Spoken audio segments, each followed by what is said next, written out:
Bonjour à tous et bienvenue pour cette nouvelle série de vidéos.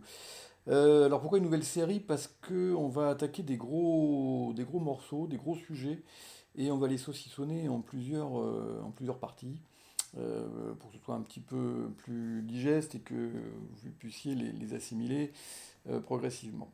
Alors le premier gros sujet que j'ai choisi d'aborder, c'est l'ouverture de 200 atouts et assimilées, hein, c'est-à-dire toutes les séquences qui vont ressembler à cette ouverture de 200 atouts et où on aura des développements qui seront équivalents. Alors, donc cette ouverture de 200 atouts 2021. Alors, je vais vous exposer donc dans tout ça des choses tout à fait standards et classiques, et puis également quelques petites choses personnelles qui, à mon avis, peuvent améliorer le système. Bien. Alors, déjà, tout ce qu'on va voir aujourd'hui sur l'ouverture de 200 atouts pourra donc être étendu à d'autres séquences. Donc l'ouverture de 200 atouts, vous savez que ça couvre la zone 20-21. Deux trèfles de carreaux 200 atouts, la zone 22-23. Deux carreaux suivis de 200 atouts, la zone 24 et plus. Alors, ça c'est normalement des points d'honneur. On verra tout à l'heure dans l'évaluation de la main qu'on peut éventuellement rajouter un petit peu quand on a une couleur mineure longue. Euh, mais bon, vous allez voir, il ne faut pas non plus en rajouter trop. Alors, ce qui est important surtout, c'est donc de bien connaître tous ces systèmes-là, et puis donc de savoir qu'on va développer pareil, quel que soit le début. Hein, évidemment, la seule différence, ça sera le nombre de points de l'ouvreur. Donc évidemment, le répondant, il va pouvoir moduler en fonction de son propre nombre de points, puisque l'important, c'est le nombre de points de la ligne, évidemment. Hein. Bon. Alors, une petite remarque à propos de l'ouverture de deux carreaux forcing de manche. Donc, quand le partenaire répond de cœur ou de pique, et que l'ouvreur peut dire 200 atouts, les développements sont donc faciles et répertoriés, puisqu'on les connaît bien, puisque ça sera les mêmes que sur l'ouverture de 200 atouts. C'est pas du tout le cas quand sur l'ouverture de deux carreaux, le partenaire répond 200 atouts, 3 trèfles ou 3 carreaux, des machins comme ça. Alors, peu importe la signification que ces enchères ont pour vous, dans tous les cas, l'ouvreur, quand il a une main régulière, il va être obligé donc de dire 300 atouts cette fois-ci, non pas 2. Et du coup, on va tout décaler au palier de 4, avec donc un stéman à 4 trèfles, des Texas à 4 carreaux et à 4 cœurs, etc. Et tout va être beaucoup plus compliqué à gérer, parce qu'on va arriver dans un terrain mal connu et très très mal maîtrisé par la plupart des bridgers, parce que ce décalage va considérablement compliquer les choses. L'enchère de 400 atouts, par exemple, qui en général est un quantitatif, bah, là, ça ne sera plus. Oui, bon, et puis le quantitatif va être déplacé à 500 atouts. Bref, ça va être extrêmement compliqué et difficile à gérer. Euh, L'histoire des rectifications fitées des Texas aussi, enfin bon, tout ça va être très très complexe. Donc moi, ce que je vous conseille, c'est d'abandonner les réponses habituelles sur l'ouverture de deux carreaux forcing de manche, et d'adopter un système très simple qui est donc basé sur deux cœurs pas d'as, deux piques, un as.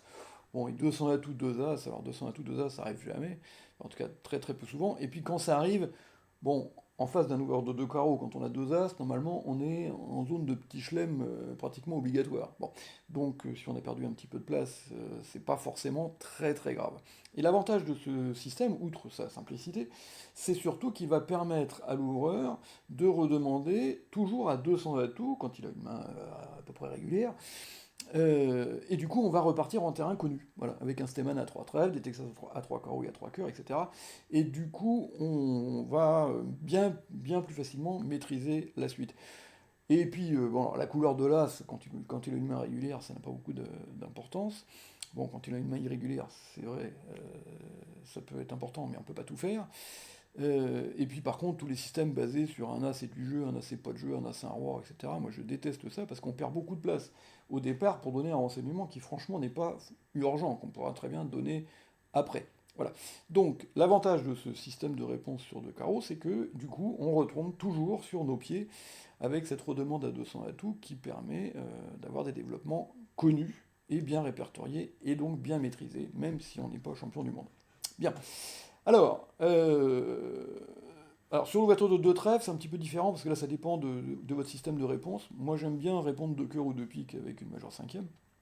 Donc là, évidemment, ça modifie les développements, parce que quand on dira deux trèfles de carreau, soit on n'a pas de majeur cinquième, soit elle est moche. Bon, ça n'empêchera pas de faire des Texas, mais simplement, à ce moment-là, il y aura cette petite inférence que vous avez une majeure cinquième qui est de mauvaise qualité, puisqu'on n'a pas répondu de cœur ou de pique. Bon. Et puis sinon, si vous jouez le 2 carreaux systématique, qui est l'option du CEF, et bien évidemment, là, il n'y a pas de problème, on retombe dans le système habituel de développement sur l'ouverture de 200 atouts. Alors, au niveau de l'ouverture elle-même, hein, de 200 atouts, et donc de l'évaluation des mains, et de la question qui est intéressante, c'est est-ce qu'on peut avoir une majeure cinquième ou pas? Alors, la réponse est oui, hein, de plus en plus de nos jours, on accepte les ouvertures à 100 atouts, qu'elles ce soit 1 ou 2 sans atouts, avec une majeure cinquième. Maintenant, il faut, à mon avis, pas forcément faire ça de façon totalement systématique. Si je prends la première main, par exemple, tout à fait en haut, celle-là, elle représente vraiment une ouverture de 200 atouts tout à fait raisonnable et tout à fait banale. On a une majeure cinquième de qualité relativement quelconque, et surtout on a envie de recevoir l'entame, et de protéger cette fameuse fourchette à pic. Si vous ouvrez cette main-là de 1 cœur, bon, mis à part que ça pose des problèmes de redemande quand on a 20 points ou 21 points, mais aussi le gros danger, c'est évident, c'est que le partenaire dise un 100 atouts avec 6 points, et que du coup on se retrouve à jouer 300 atouts de la mauvaise main. Et ça, évidemment, ça serait évidemment très dommageable. Très dommageable, pardon. Alors, en revanche, avec la deuxième, qui est d'abord beaucoup plus belle, hein, elle a 21 points d'honneur, mais surtout, elle a que des as et des rois et une très belle couleur. Et puis en plus, franchement, elle a envie de recevoir l'entame dans aucune couleur. Hein, c'est-à-dire qu'à pique et à carreau en particulier, ou voire même à trèfle, ça sera certainement mieux de laisser l'entame venir vers le partenaire. Alors comme elle est un petit peu forte pour être ouverte de 1 cœur, parce que 21 points d'honneur, aussi beau que ça, il y aurait quand même un danger que tout le monde passe sur 1 cœur alors qu'on ferait la manche. Et donc, personnellement, ce que je fais, c'est que je traite donc cette main-là, donc la première en ouvrant de 200 atouts, et la deuxième en ouvrant de 2 trèfles, suivi de 2 cœurs. Hein, qui n'est pas une séquence qui doit absolument garantir 6 cartes. Ça peut être 5 belles dans ce genre de configuration. Voilà. Et je pense que là, c'est plus raisonnable de traiter la main de cette façon. Alors, l'ouverture de 2 carreaux, donc quand on arrive dans les zones de 23, 24, 25 points d'honneur, alors là c'est la grosse anarchie, et on va être obligé de faire des redemandes à 200 atouts un petit peu exotiques. Hein. Bon. Donc, y compris avec une belle majeure cinquième, parce que sur 2 carreaux, 2 cœurs ou 2 piques, si vous dites 3 cœurs, ça promet 6 cartes. Hein. Au palier de 3, ça promet 6 cartes. Donc du coup, on va être obligé de redemander à 100 atouts avec une majeure cinquième. Et on va même être obligé de faire des choses absolument effrayantes quand on a des mains comme celle du bas, donc 24 points d'honneur absolument énormes. Bon, moi je veux bien qu'on ouvre ces mains-là d'un carreau, mais bon, faut quand même avouer qu'il ne faudrait pas trop s'étonner que ça reste à un carreau, alors que vous gagnez la manche à 4 cœurs. Hein. Bon, vous voyez bien qu'avec cette main-là, dès que votre partenaire a 4 cartes à cœur et 0 points, vous avez envie de jouer 4 cœurs. Bon, et que, évidemment, il ne vous répondra pas si vous ouvrez d'un carreau, et vos adversaires vont probablement pas venir à votre secours, bien que vous ayez 5 lots pique, parce qu'ils ont quand même tellement peu de jeux, que ça risque évidemment de rester à un carreau. Donc on va être obligé, là encore, de faire des acrobaties, on va ouvrir de 2 carreaux forcing de manche, et sur 2 cœurs ou 2 piques, on va être obligé de dire 200 atouts, parce que la redemande à 3 carreaux, d'une part, promettrait 6 cartes, et puis surtout, nous interdirait de retrouver un fit 4-4 à cœur, puisque à partir de là, on n'a plus les moyens d'annoncer les cœurs, ni d'un côté ni de l'autre avec 4 cartes, et donc on ne retrouverait pas notre fit 4-4 à cœur. Bon, alors c'est un petit peu désagréable comme façon de procéder, mais malheureusement, on n'a pas beaucoup de choix dans le système français. Hein. Le système français qui peut être un excellent système dans plein de domaines, mais qui, il faut bien avouer, pêche un petit peu au niveau des mains très fortes, et en particulier des mains très fortes irrégulières comme celle-là. Bon, alors tant pis, c'est comme ça, on va faire avec. Mais ces gros exotismes, hein, là, on ne va les faire que dans ces zones-là, hein, dans les zones très très fortes. L'ouverture de 200 atouts elle-même avec une main 5-4-3-1 n'est jamais justifiée, parce que dans la zone 20-21, avec la même distribution, on peut ouvrir d'un carreau cette fois-ci. Il n'y a pas de contre-indication grave, et on fera un bicolore cher derrière. C'est pas du tout gênant. Mais dans les zones très fortes, de très forts indéterminés, surtout de carreaux forcing de manche, bah là on est bien obligé de faire avec ce que nous propose le système, et c'est vrai que, faut avouer, c'est pas terrible. Bon, Mais bon, c'est pas grave, le partenaire comptera sur une main régulière, hein, et évidemment, s'il a 6 cartes à pique, ça risque de mal tourner parce qu'il va pas penser qu'on est singleton. Bon, c'est comme ça. Alors, maintenant, au niveau de l'évaluation de la levée de longueur, alors, les points HL, moi je suis toujours un petit peu dubitatif avec ça quand on parle de points HL à l'ouverture. Alors, lorsque votre partenaire ouvre d'un 100 atouts ou de 200 atouts et qu'en face vous avez une mineure cinquième de bonne qualité, je vois pas d'inconvénient à rajouter un point de longueur, parce qu'on est sûr que le partenaire va avoir deux ou trois cartes, parfois quatre, dans la mineure en question, et que effectivement ça va nous aider à libérer cette cinquième carte. Bon, quand vous êtes à l'ouverture, qu'est-ce qu'il a votre partenaire à carreau? J'en sais rien, il peut être singleton à carreau. Et si votre partenaire est singleton à carreau, est-ce que vous allez libérer votre cinquième carreau en longueur? Bah ça va être compliqué. Bon. Donc donner un point systématiquement à une cinquième carte, ça me paraît tout à fait exagéré. Alors maintenant qu'on la considère comme une plus-value, oui, mais ça vaut pas plus que ça.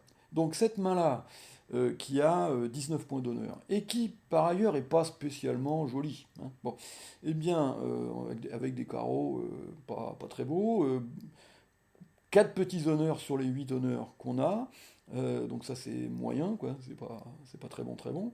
Donc franchement, pour moi, cette main-là vaut pas plus qu'un carreau suivi de 200 atouts, hein. Bon. Donc je ne vois pas de 200 atouts, je n'assimile pas cette main à 20 HL, hein, entre guillemets. Voilà. En revanche, celle du dessous, là, oui, clairement. Parce que cette main-là, elle a peut-être 19 points d'honneur aussi, mais vous voyez bien que rien qu'en la regardant dans les yeux, on voit qu'elle est beaucoup plus belle que l'autre. Bon.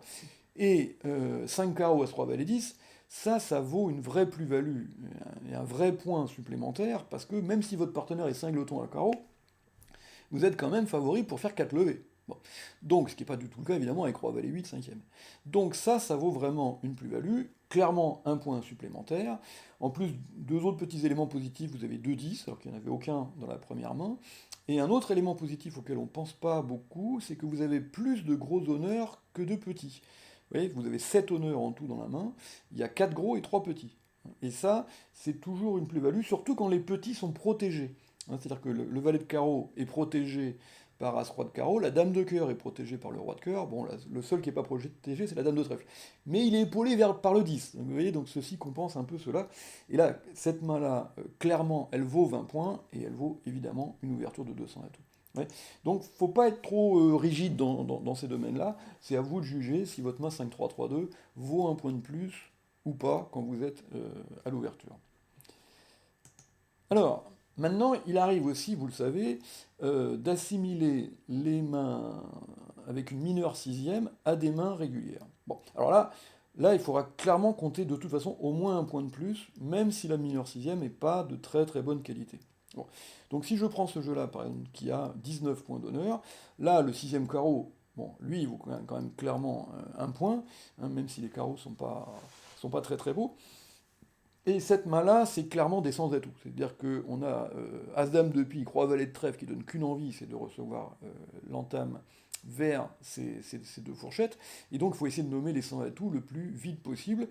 Et si vous ouvrez cette main-là d'un carreau, vous allez avoir des gros problèmes de redemande derrière. Bon, donc ce qui se rapproche le plus de la vérité, c'est clairement l'ouverture de 200 atouts. Alors, avec la main du bas, qui là aussi, si vous la regardez un petit peu dans les yeux, vous allez voir qu'elle est beaucoup plus belle. Elle a une très belle couleur sixième, donc 5 levées hautement probable, quel que soit ce que le partenaire va avoir à carreau. Elle a beaucoup de gros honneurs, hein, donc là il y a un, 2, 3, 4, 5 gros honneurs et 2 petits, et les 2 petits sont des honneurs protégés. Donc ça évidemment c'est plein de plus-values, et c'est une main que je trouve beaucoup trop belle pour être assimilée à des sans-atouts. Pour moi, cette main-là, c'est un unicolore à carreaux, hein.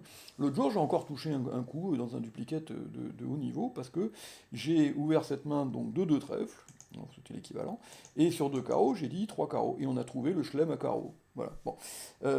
Pour moi, c'est pas une main de sans-atout vraiment, vraiment pure. Alors, petite remarque au passage, ces séquences dans le système standard compromettent les découvertes des fits 5-3 en majeur.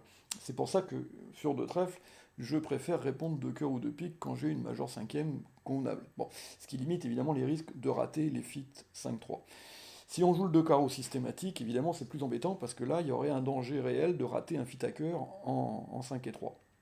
Mais dans le système que je propose sur le bateau de deux trèfles, qui sera certainement l'occasion d'une autre vidéo plus tard, euh, je, je préfère dire deux trèfles, deux carreaux, trois carreaux avec ces mains-là, plutôt que de l'assimiler à des 100 atouts. En plus, je n'ai pas spécialement envie de recevoir l'entame, sauf peut-être à trèfle, mais en tout cas pas à pique et pas spécialement à cœur non plus. Bon. Donc voilà, donc tout ça c'est des éléments qu'il faut que vous preniez en compte évidemment avant de décider dans quelle direction vous orientez votre main. Est-ce que vous la nommez à 100 atouts ou pas à 100 atouts. Les 5-4-2-2 c'est un petit peu la même chose. Oui, donc là vous avez une main de 19 points d'honneur. Donc là le 5-4-2-2 c'est pareil, il vaut un petit point de longueur parce qu'il y a quand même un potentiel de lever soit à carreau soit à cœur hein, de longueur. En plus, si on trouve un fit hacker, il y a beaucoup de points DH qui dégringolent et donc faut en tenir compte. Donc à ce moment-là, vous rajoutez donc un point et avec 19, vous arrivez à 20. Alors là encore, vous voyez bien que cette main 5-4-2-2 avec As-Dame de pique et Roi Valet de trèfle, vous n'avez qu'une envie, c'est de nommer les 100 atouts le plus vite possible avant que votre partenaire le fasse. Bon. Et donc, là encore, la meilleure anticipation, c'est d'ouvrir de 200 atouts. Hein. Bon. Alors en revanche, avec la main du Tsouk, elle aussi, la même distribution et 19 points d'honneur, pareil, hein, mais qui là encore est beaucoup plus belle. Vous voyez, il n'y a pas de valet, il n'y a que beaucoup plus de gros honneurs que de petits. Les couleurs, enfin surtout les carreaux, sont plus beaux. Et encore, As-2, As-2 à pique et à trèfle, ça donne aucune envie de recevoir l'entame. Il vaut beaucoup mieux que ce soit le partenaire qui joue les 100 atouts éventuellement, pour laisser venir l'entame à pique ou l'entame à trèfle vers sa dame, son valet, ses rois valets, etc. Bien. Et donc là, cette fois-ci, franchement, ouvrir cette main-là de 200 atouts, je trouve ça tout à fait abusif. Vous ouvrez d'un carreau paisiblement, vous n'aurez aucun problème de redemande, puisque vous pouvez faire un bicolore cher à cœur derrière. Voilà, et il n'y a pas de raison, à mon avis, de déroger au principe. Hein. D'autant plus que dans ces eaux-là, quand on a des mains 5-4, on a forcément de quoi faire des bicolores chers ou des bicolores assaut, donc on n'a pas de problème de redemande, ce qui peut être le cas dans les zones inférieures, 12-14 ou 15-16. Hein. Bien. Alors, voilà. Alors maintenant, bon, on a vu un petit peu tous les critères qui peuvent gérer ces ouvertures de 200 atouts. On va regarder un système de réponse. Alors, je vais vous proposer le système de réponse que je joue, moi, avec mon partenaire, et que j'aime bien, hein, qui nous donne, à mon avis, de bons résultats. Alors, là-dedans, vous allez voir, il y a des choses extrêmement classiques, et puis il y a des choses un petit peu plus originales. Alors, vous ne serez pas obligé de tout prendre, hein, vous pouvez très bien prendre qu'une partie de ce que je vais vous proposer. Bon, l'avantage, enfin, le problème surtout, c'est qu'il faut que votre système soit dans l'ensemble cohérent. Bon. Alors ce qui est le cas du système que je vais vous proposer, bon, qui n'est pas forcément le seul, hein, on peut imaginer d'autres choses qui soient aussi des options intéressantes, mais au moins, il faut que votre système soit cohérent et tienne la route. Bon. Alors, la première chose, c'est que moi, je joue le Steman classique. Voilà. Je ne joue pas le Puppet Steman. C'est pas une convention que j'aime beaucoup. Alors, non pas dans son principe, parce que ça pourrait être intéressant de retrouver les majors cinquièmes, mais le problème du Puppet Steman, c'est que ça complique considérablement et ça rend vraiment complexe la gestion des mains qui comportent 5 piques et 4 cœurs voire 5 piques et 5 cœurs, dans la main du répondant. Voilà. Le Puppet-Steman ne fonctionne pas du tout pour ces mains-là. Alors, il y a une option qui s'appelle le Moupet-Steman, avec un M à la place du P, qui est déjà un petit peu mieux, hein, bon, mais c'est un système un petit peu complexe, avec 3 trèfles, 3 cœurs en réponse, j'ai pas de majeur. Mais je trouve que ça gère pas non plus très bien les 5-4 majeurs du répondant, et encore moins les 5-5.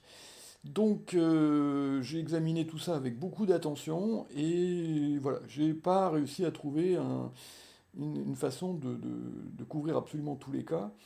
Et donc j'en reste au Steman classique qui va donc pas faire la différence entre les majors 5e et les majors 4e. Mais si on respecte les critères qu'on a vus tout à l'heure, c'est pas très grave. Hein. Bon.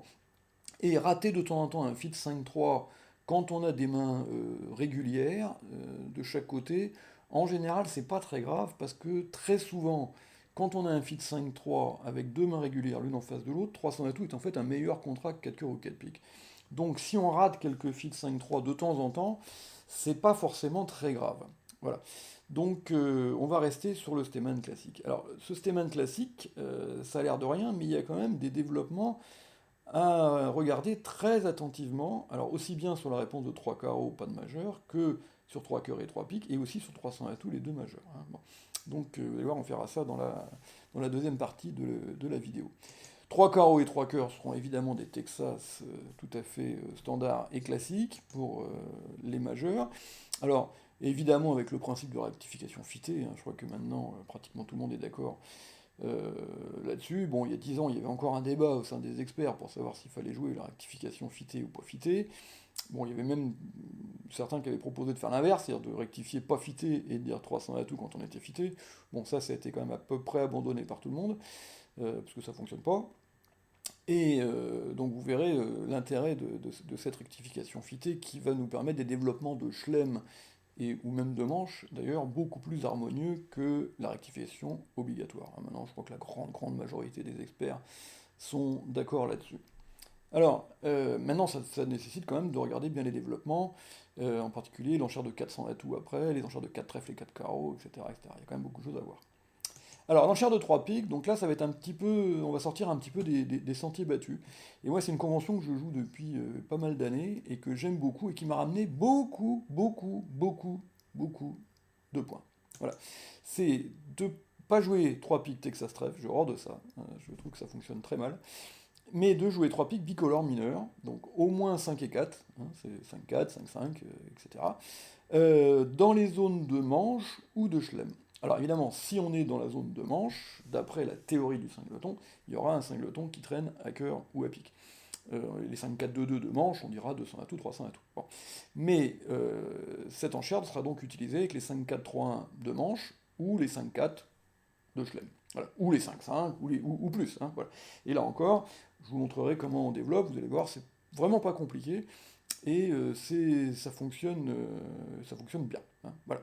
Et ça ramène beaucoup de bons coups, parce que sinon, quand on n'est pas équipé, sur le bateau de 200 atouts, avec un 5-4-3-1 de, je sais pas, 8 points par exemple, on est obligé de dire 300 atouts. Et bah, du coup, alors même qu'on est singleton cœur ou singleton pique, et puis évidemment, de temps en temps, ça se passe pas bien quand l'ouvreur de 200 atouts n'est pas forcément avec 3 arrêts dans toutes les majeures, hein. Bon. Donc, moi, ça m'est arrivé plusieurs fois de jouer des chelems en mineur pendant qu'on chutait 300 atouts de l'autre côté, hein. Bon. Donc, je trouve que c'est une convention qui est bien plus utile et bien plus intéressante que les Texas mineurs. Enfin, ce qui n'empêchera pas d'ailleurs, vous allez voir comment on fait avec les unicolores mineurs, mais en plus, ce qu'il faut voir, c'est que les Texas mineurs sur le bateau de 200 atouts sont réservés aux mains de Chelem, hein, bon, contrairement à ce que beaucoup de gens croient. On ne peut pas faire des Texas faibles sur l'ouverture de 200 atouts, ni même des Texas de manche. C'est juste réservé aux mains de Chelem. Donc du coup, c'est assez rare, et on les emploie peu, alors que 3 pics bicolores mineurs, au moins 5-4, c'est beaucoup plus fréquent, hein, bon. Donc on regardera ça évidemment dans une autre vidéo. Alors, 4 trèfles, là, va rester Texas carreau, avec donc unicolore, hein, seulement des carreaux, pas bicolore mineur, du coup, parce que ça passera par 3 piques, alors que dans le système standard, on ne sait pas trop, hein, il peut y avoir un bicolore mineur éventuellement. Et puis, évidemment, ça sera réservé, comme dans le système standard, aux mains de Chelem, enfin, au moins un espoir de Chelem. Un petit peu plus original aussi, les enchères de 4 carreaux et de 4 cœurs. Alors, pour la plupart des gens, 200 atouts 4 carreaux, c'est comme un 100 atouts 4 carreaux, c'est-à-dire un bicolore 5-5 majeur de manche. Bon, j'aime pas cette façon de procéder parce que les Texas majeurs au palier de 3 euh, posent un problème quand on a un unicolore de Chelem. Voilà. C'est-à-dire que les développements sont pas trop bien prévus pour ça, et en particulier lorsque le partenaire ne rectifie pas le Texas. Donc 200 atouts, 3 cœurs, par exemple, Texas Peak. Quand le partenaire dit 300 atouts, je ne suis pas fité, on est très embêté avec un unicolore de Chelem. Parce que 4 trèfles et 4 carreaux, comme on le verra, ce sont des enchères naturelles pour de vrais bicolores, et c'est pas des contrôles avec un unicolore à pic. Et donc on se retrouve très gêné avec ces mains-là. Donc on va avoir besoin d'autres Texas pour les unicolores, et ces unicolores au niveau de 4, on va donc les... Alors c'est pas Texas carreau, pardon, c'est Texas tout court, hein, j'ai rajouté un carreau dans mon PowerPoint que j'ai oublié d'enlever, donc c'est des Texas majeurs, hein, le carreau là, rien à faire là, avec 6 cartes, et on les emploiera avec des mains faibles, donc pour s'arrêter à 4 cœurs ou 4 piques, ce qui en plus permet de faire jouer toujours l'ouvreur, ou alors au contraire avec des unicolores très forts qui en gros ont l'intention de poser le Blackwood derrière. Et puis, quand on sera dans la zone intermédiaire, donc avec un espoir de Schlem, on passera par les Texas au niveau de 3, qui couvriront donc soit les majors 5e seulement, soit les majors 6e de la zone exactement espoir de Schlem. Donc la plupart du temps, quand on dira 3 quarts ou 3 quarts, on n'aura que 5 cartes en fait. Hein. Ça sera assez rare qu'on en ait 6. Voilà. Sauf dans cette petite zone espoir de Schlem. Et puis, sinon, quand on en a 6, on passera par 4 carreaux ou par 4 cœurs. Bien. Sauf si on a 4 cartes dans l'autre majeur, évidemment, où là, on fera un Steman. 4 piques va nous servir pour les trèfles, hein, puisque vous voyez bien que comme on joue 3 piques bicolores mineurs, on aura besoin d'une enchère pour annoncer des unicolores à trèfle. Et donc, c'est celle-là qui va servir, et bon, grosso modo, ça sera quasiment un Blackwood à la tout trèfle, en fait. Bon, on pourra s'arrêter à 400 atouts si le partenaire n'est pas passionné, mais sinon, ça sera donc pour gérer les unicolores à trèfle de la zone de Schlem. Voilà. Alors, qu'est-ce qui reste comme enchère? Il ne reste plus que 2. Il reste 400 atouts, bon, qui est un quantitatif tout à fait classique, mais qui méritera de regarder comment on y répond. Et puis 500 atouts, alors ça c'est une enchère qui est beaucoup moins connue. Alors, la plupart des gens pensent que c'est un quantitatif de Grand Chelem. Alors, je crois même que c'est ce qui est marqué dans le CEF. Alors, moi, ça fait 42 ans que je joue au bridge. J'ai joué quand même pas mal, hein, parce que je fais quand même quelques compétitions. Donc en 42 ans, j'ai quand même joué beaucoup de donnes de bridge de ma vie. Je n'ai jamais rencontré un quantitatif de Grand Chelem sur une ouverture à 100 atouts. Voilà, j'ai jamais vu. Bon, donc le jour où ça arrive, bah tant pis, c'est pas grave, on dira 700 atouts et puis on se débrouillera comme ça. Voilà. Et donc cette enchère est beaucoup plus utile en fait pour les mains qui ont décidé de jouer le Schlem, mais qui veulent rechercher un fit éventuel mineur, donc un fit 4-4, pour pouvoir jouer éventuellement 6 trèfles ou 6 carreaux à la place de 600 atouts. Ça, c'est beaucoup plus fréquent et beaucoup plus rentable, puisque quand vous faites un duplicate et que vous trouvez un Schlem à 6 trèfles qui gagne, alors que dans l'autre côté, dans l'autre salle, vos homologues ont chuté 600 atouts, c'est vulnérable, ça vous ramène 16. Bon, si les deux Schlem gagnent, 6 trèfles et 600 atouts, vous perdez 2. Bon, moi je veux bien investir 2ème P souvent pour gagner 16 de temps en temps. Bon, et c'est quand même quand on a 33 points réguliers en phase de régulier, le contrat de 600 atouts gagne à peine une fois sur deux. Hein. Bon, donc pratiquement une fois sur deux, on va chuter 600 atouts quand on va le déclarer avec 33 points. Alors que 6 trèfles ou 6 carreaux, si on a le bonheur de trouver un fit 4-4, là, va gagner 2 fois sur 3 ou 3 fois sur 4. Donc ça veut dire que vous allez gagner 16 points quand même relativement souvent hein, dans le paquet. Voilà. Alors, on va donc arrêter cette première vidéo à ce stade. Dans la suivante, on va regarder donc les développements sur le Steman, et puis on fera d'autres vidéos, enfin je ferai d'autres vidéos par la suite, petit à petit, hein, le temps de les préparer et de les enregistrer, sur donc les autres enchères, donc les Texas majeurs, les Texas au palier de 4, l'enchère de 3 pics bicolores mineurs, et les Texas aussi pour les mineurs, et puis 400 atouts, 500 atouts. Voilà. Eh bien écoutez, donc, alors, comme d'habitude, hein, cette vidéo suivante sera réservée aux abonnés. Donc si vous avez envie de vous abonner, vous cliquez sur abonnez-vous, et puis voilà, en 3 coups de clic, c'est résolu, et vous aurez donc la suite de cette vidéo. Voilà. À tout de suite.